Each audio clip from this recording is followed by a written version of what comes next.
Cookery சேனலை பார்த்து யார் வேணாலும் சமையல் பண்ணலாம். ஆனா சுவையான சமையல் பண்றது எப்படி? நான் இதயம் நல்லெண்ணெயில சமையல் பண்றேன். ஆஹா ஓஹோன்னு பாராட்டுறாங்க. நீங்களும் இதயம் நல்லெண்ணெயில சமையல் பண்ணுங்க, பாராட்ட வாங்குங்க. தினம் தோறும் வாங்குவே இதயம் இதயம். கள்ளக்குறிச்சியில் விசிக சார்பில் அக்டோபர் 2 மது ஒழிப்பு மாநாடு நடக்கிறது. இதில் பங்கேற்குமாறு அதிமுக பொதுச் செயலர் பழனிசாமி மற்றும் தவைக்க தலைவர் நடிகர் விஜய் ஆகியோருக்கும் திருமாவளவன் அழைப்பு விடுத்தார். திமுக கூட்டணியில் உள்ள விசிக அதிமுகவுக்கு அழைப்பு விடுத்தது பேசு பொருளானது. இதற்கிடையே கூட்டணி கட்சிகளுக்கு ஆட்சி அதிகாரத்தில் பங்கு தர வேண்டும் என தான் பேசிய வீடியோவை ட்விட்டரில் பகிர்ந்த திருமாவளவன் சிறிது நேரம் கழித்து அதை நீக்கினார். நீ எதிர்த்து பேசக்கூடாது, போராடக்கூடாது, கல்வியில் உயர்ந்து விடக்கூடாது, உயர்ந்த பதவிக்கு வர ஆசைப்படக்கூடாது, ஆட்சி அதிகாரத்தில் பங்கு கேட்கக்கூடாது. தமிழ்நாட்டில் இதுக்கு முன்னால யாரும் கூட்டணி ஆட்சிங்கிற குரலை உயர்த்தினாங்களோ இல்லையோ, 2016 கூட்டணி ஆட்சி என்ற குரலை உயர்த்திய கட்சி விடுதலை சிறுத்தைகள் கட்சி. தனது அட்மின் அந்த வீடியோவை பகிர்ந்ததாகவும் பிறகு அவரை அதை நீக்கியதாகவும் திருமாவளவன் விளக்கினார். இதற்கிடையே ஆட்சி அதிகாரத்தில் திருமாவளவன் பங்கு கேட்டது தவறில்லை என பிற கட்சி தலைவர்கள் ஆதரவு தெரிவித்து வருகின்றனர். திருமாவளவன் ஒரு வீடியோ போட்டாரு, பதிவு போட்டார்ல, அது என்னை பொறுத்த வரைக்கும் அது சரியான பதிவாக தான் நான் பார்க்குறேன். சரிதான்.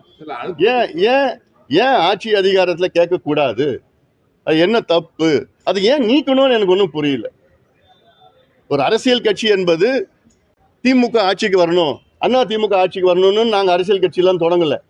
திருமாவளவனும் அந்த கட்சி அவர் தொடங்குறது திமுக ஆட்சிக்கு வரணும், திமுக முதலமைச்சர் ஆக்கணும், ஸ்டாலின் அவர்களை முதலமைச்சர் ஆக்கணும்லாம் வரல. அவர் ஆட்சிக்கு வரணும், அவங்க கட்சியினுடைய கொள்கைகளை அமல்படுத்தணும்னா எல்லா கட்சியும் தொடங்குறாங்க. அந்த வகையில தான் அவர் போட்ட பதிவுலாம் சரியான பதிவு. அது நீக்கினது தான் சரியில்லை. ஏதோ திமுக கோவப்படுவாங்களா, அப்படி கோச்சிப்பாங்களா, என்னது அது? எழுச்சி தமிழர் மரியாதைக்குரிய அண்ணன் திருமாவளவன் அவர்கள் அது குறித்து விளக்கம் சொல்லியிருக்கார். அதை போட்டதும் அவருடைய அட்மின் தான், அதை நீக்கினதும் அவருடைய அட்மின் தான்.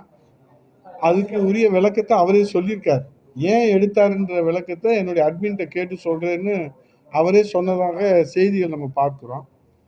அவங்க ஒவ்வொருவருடைய உரிமையை அவங்க கேட்கறத எல்லோருக்குமே உரிமை இருக்கு. கட்சி நடத்துறதே எல்லோரும் கட்சி நடத்துறத ஆட்சியிலும் அதிகாரத்திலும் எல்லோரும் அந்த கருத்தை சொல்றாங்க. கூட்டணி தர்மம்னா என்ன? கூட்டணி தர்மம்னா அவரை தான் சொல்றாரு. இன்னும் ஏன் யோசிக்கிறீங்க, மது ஒழிக்கணும்னு சொல்லி தானே திமுகவுக்கு ஒரு கோரிக்கை தானே வைக்கும். ஆட்சியும் அதிகாரத்தில் பங்கு கேட்கிறாரு. அது என்ன தவறு இருக்கு? ஒரு கட்சி ஆட்சி அதிகாரத்தில் பங்கு கேட்கறது தவறு இல்லையா? அவர் கேட்கறது ஒன்றும் தப்பாக சொல்லலையே. அதற்காக நான் அவர் அந்த கூட்டணி விட்டு வரணுங்கிறதுக்காக சொல்லுவேன். திருமாவளவன் யோசித்து பேசக்கூடியவர் தான்.